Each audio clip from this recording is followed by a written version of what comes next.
Hi, Facebook. How's it going? So this is my third attempt at coming online today, which is really exciting because I thought Mercury was coming out of retrograde today, and it turns out it had one last dinger. So this is the fourth time I've gotten online. This is Potato. He says hello. I got Wonder Woman in the background. I got Hills in the background. I got the crocheted penis in the background. I'm really excited about Fuck Shit Up Friday. My favorite time of day, Fuck Shit Up Friday. Anyway, welcome to the magical and amazing Facebook Live with Dr. Melissa Bird, PhD. Potato just woke up from sleeping all night long, and so he wanted some love on my lap, which is nice. I appreciate it. Plus, come on, he's the cutest thing ever. Hi, Denise. How are you? It's nice to see you. Thanks for being here. So today, I'm being very reflective today. Because, you know, it's right before Christmas and whatever. So I'm being super reflective. And I had a really rough weekend last week. Rough week last week. Hey, Marianne, how are you? It's nice to see you. And hey, Nicole, how's it going? Good to see you. So last week was actually on the 16th. It was the anniversary of my dad's suicide. And he died 37 years ago. And I was going to try and get through it and like barrel through because usually that's what I do. But this year in particular, hi guys! This year in particular was sort of rough. And so I went running actually for like an hour and a half, which I don't do because I have bad knees and bad feet and bad hips because I'm an old lady. And hi buddy. And no, really seriously, look at this kid. Isn't he cute? Potato. Anyway, I went running, and while I was running, I had a couple of epiphanies, and so I came home and I wrote about them. And I wrote this essay about how my dad isn't coming home, and never is, obviously. But I was so excited because I submitted it to a website called Kind Over Matter, and they accepted it, and they're going to publish it on January 16th. And my dad's anniversary death date is December 16th. Thanks, Denise. I'm sorry about it, too. It's framed my whole life, though, so that's sort of good. And yes, Potato is the cutest Fuck Shit Up Friday helper ever, Marianne.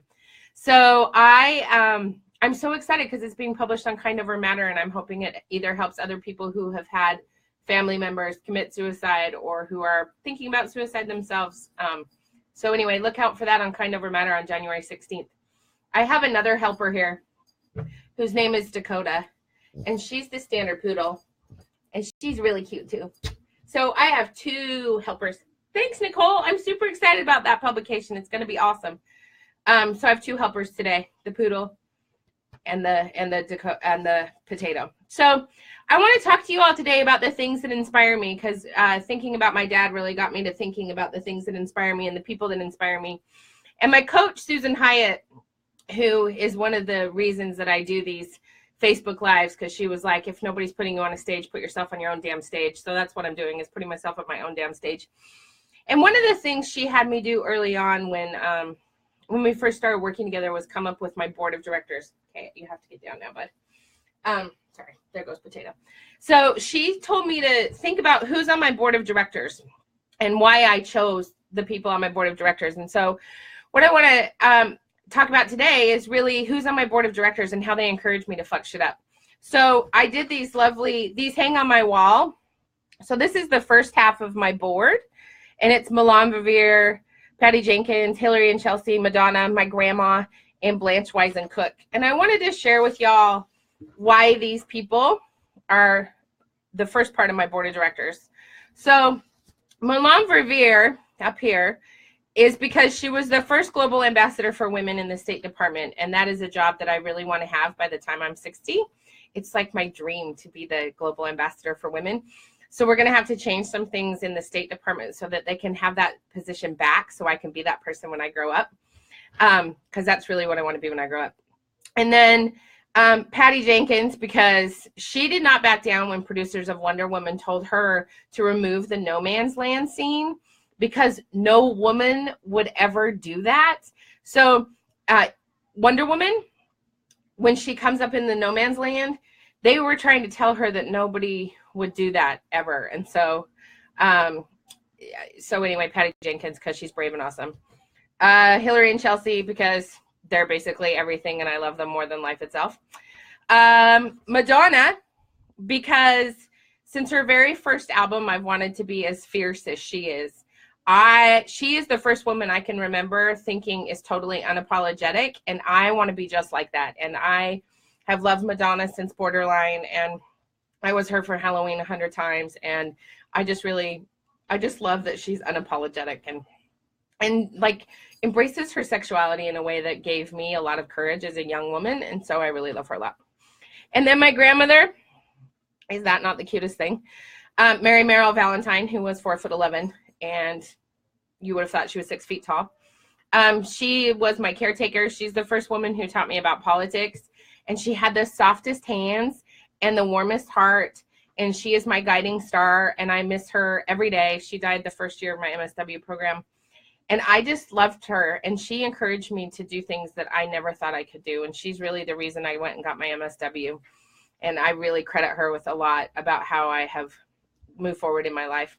And then finally, Blanche Wiesen Cook, who's there with a statue of the lovely and fabulous Eleanor Roosevelt, who's one of my heroes, whose signature is, whose signature is tattooed on my arm right there. But Blanche Wiesen Cook is this phenomenal biographer, and she tells Eleanor Roosevelt's story, and she brought her to life for me. And she's just a gorgeous writer, and I love her. And if you haven't read her, hey, Kara, how are you? If you haven't read her writings about Eleanor Roosevelt, there's 3. She just came out with a 3rd one. Anyway, they're just fantastic. So that's the first half of my board of directors. And then this is the second half of my board of directors that sits up on in front of my desk so I can see them every day. My main best gay, Matthew Dankla, Marcy Harris, I'll get into why, and then Danielle Laporte, Christy Turlington, Madeline Albright, and then my mom. So Matthew Dankla is on my board of directors because he's my best gay and my most devoted admirer, and he always has my back no matter what. Plus, he keeps me sufficiently connected to everything unicorn, and so he is really a really critical component to my board of directors. Marcy Harris is my first administrative assistant. She's my friend, and she really truly believes in my ability to lead and change the world. But she's also super inspiring to me because she's one of those women that has really risen from the ashes and has taken her life and done things with it that I don't know if I would have ever had the strength to do that. And so I just really love Marcy. And so she was my first admin assistant, but she really has become this woman who is just, we talk every day, and she's like a critical piece of my life. Danielle Laporte for her spiritual guidance and sexy reminders towards sensual living. I feel like Danielle Laporte is so tapped into that sensual part of her life, and she really inspires me to be brave and desire things, and I just love her. Madeline Albright for her pins and her leadership and her laugh. I don't know if you've ever seen the TED Talk with her where she is laughing, but she has this laugh that is just like completely amazing. So there's a TED Talk asking her about leadership, and it's actually linked on my website under the Marginalized No More training. You can see it linked on there. And so if you want to find it easy. And I love her because she's just so unapologetic about who she is, and because her laugh is just badass. And then my mom, because she's the bravest woman I know in the world, honestly. And she just published a book, you guys, about my grandparents' love story about, so they were together for 77 years, and they wrote letters back and forth during World War II. And my mom has put them in this book, and it is the most gorgeous piece of World War II history and love story I've ever seen in my life. Not just because they're my grandparents, but it's actually really, really good stuff. And then finally, Christy Turlington. That's me and her at a Planned Parenthood dinner that me and my staff put on, and it was our fundraising dinner for our C4, and Christy Turlington was our keynote, so I got to have dinner with her. And from the moment we met, we were fast friends. And she has her MPH, and she has this commitment to women that she has made her life's mission through every mother counts, or every mother counts, yeah. And she just has this. She did this documentary about women in childbirth because she nearly died in childbirth. And so she wanted to talk about maternal mortality and how to improve maternal mortality. And it's so fascinating to see what she did. She did this documentary called No Woman, No Cry. And she profiles women giving birth in America, in a country in Africa, in India, and then in Mexico or Guatemala, I think. And it is just, we're not so different here in America. And I don't know if you all know that, but our maternal mortality rates and our infant mortality rates are actually rising. And if you are a woman of color, it's much, much, much worse to be a woman of color and give birth in America. And so anyway, those are the people that really, they sit up in front of my desk and that I really, really admire for their strength and their wisdom and their brilliance. And as I'm thinking about how to sort of fuck shit up this Friday, because we need to, I wanted to read you a little something that I just read in this book by Hillary Clinton, where she's talking about women and reproductive health. And there is something that is so critical to me at this moment where we have got to decide for ourselves what kind of world we're going to live in, because it's getting pretty crazy out there. And she quotes Mary Wollstonecraft, who 225 years ago said, "I do not wish for women to have power over men, but over themselves." And Hillary Clinton talks about that's her sort of her litmus test for feminism. But I want to read what she said about says about reproductive health. And what she says is, no essay about women in politics would be complete without talking about this. It is such a central part of women's lives, whether we become mothers and at what age and under what circumstances. Reproductive health in all its complexity, pregnancy, fertility, birth control, miscarriage, abortion, labor, birth, can comprise some of the most joyful and terrifying moments we will ever experience. But a lot of the time we process these moments in silence. These stories go unspoken even among women. Then I meet women at rallies or dinners or fundraisers or just taking a walk, and they all take a deep breath and let it out. And I really love how she talks about that, because all of these women and men on my board of directors, they have this deep story that they hold on to in silence, and then they just let it out, whether it's to me or to the people in their world. And I think that if we're going to really fuck some shit up over the next couple of years, that tapping into what inspires us about people and the things that we find to be their strengths. Hey Mel, how are you? Really tapping into the people that inspire us to make change in our communities, and really talk about the stories, hey Lily,